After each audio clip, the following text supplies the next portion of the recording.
Whether you are a seasoned entrepreneur or just a startup or simply interested in the world of commerce, then this show is for you.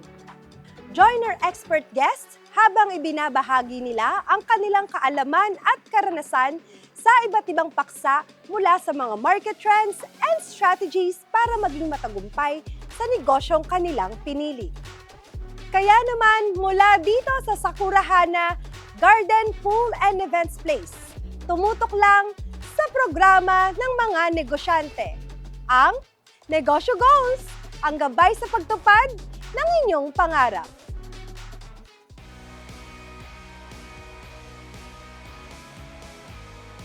Driven by a passion for bringing Filipino shoemaking to new heights.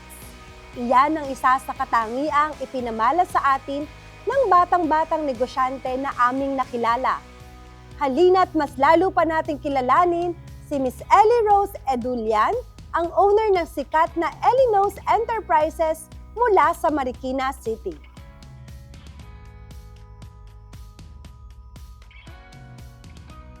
So, nagsimula po kami sa, yung negosyo po kasi ng papa ko po, gumagawa po kami ng mga machine. So, nagre-repair kami ng mga makina po sa paggawa ng sapatos, ng bags, ng damit po. Tapos po, nung bata pa nga po ako, sumasama po ako sa papa ko. So, kanamihan po sa mga customer po namin is mga magsasapatos po, mga paggawaan ng sapatos. Tapos, lagi ko po napapansin sa labas po ng mga factory po nila, may plastic po doon na malaki, tapos maraming mga kulay. Tapos, lagi ko po tinatanong sa papa ko na, paano po yun? Tapos sinasabi niya, scrap leather yun, yung mga tabas na mga leather. So, since nung bata po ako, mahilig ako gumuhit po ng mga anime, ng mga cartoons po. Tapos yun po talaga yung talent ko no, nung isa sa mga talent ko po. Tapos yun, hanggang sa tumatagal po, since nasa Marikina na nga po kami, naisip ko po, parang yung scrap leather na yun, lagi siyang nasa isip ko. Tapos hanggang sa nagka-idea po kami na yung sa mga bagay or yung sa scrap leather na yun, yun yung parang main materials po namin, na pwede pa pala siyang magawang tsinelas po. Yun po yung main products po namin. And then, yun na rin po, pinasok na rin namin siya kasi sa Marikina po, napansin ko na yung pagtingin ko po sa sapatos, parang ang simple lang. Pero pagka inano nyo po siya, tinignan, iba't iba pala siyang pattern. May mga process po siya. And natutuwa rin po ako nung una kong sali po dito sa mga bazaar po, na yung mga magsasapatos po may mga ilang dekada na pinasa na po yung legacy ng shoemaking. Kaya po, pinagpatuloy ko siya na yung mission ko, isa rin sa mga mission ko na ipagpatuloy po na palakasin yung shoe industry po. So yung papa ko po kasi yung naging mentor ko po, simula bata po ako. Kaya yung kinuha ko pong course nung college po is business administration po para mas yung knowledge and experience ko po, mas align po.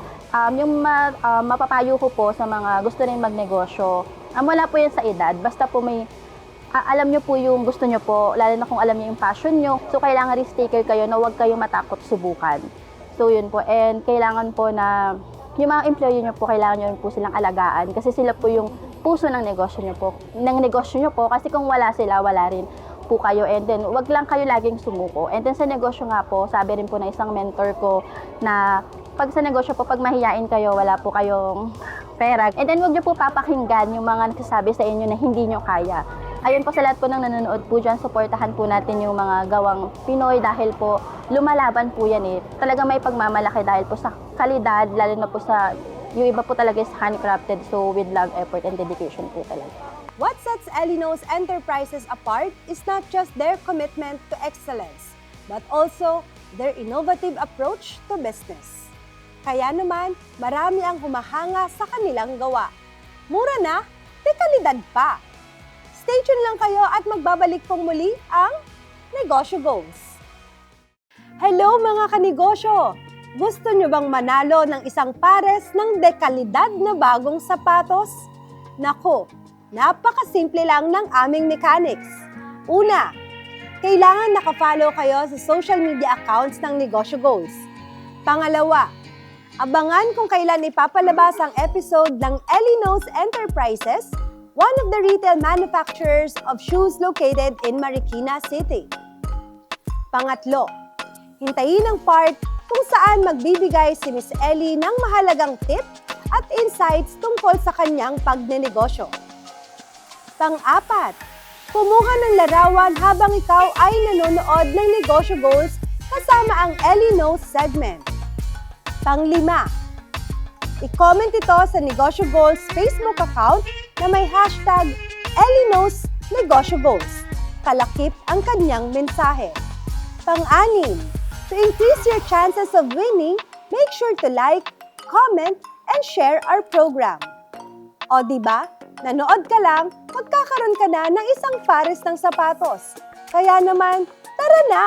At ugaliing manood ng Negosyo Goals every Sunday, 11:30 a.m.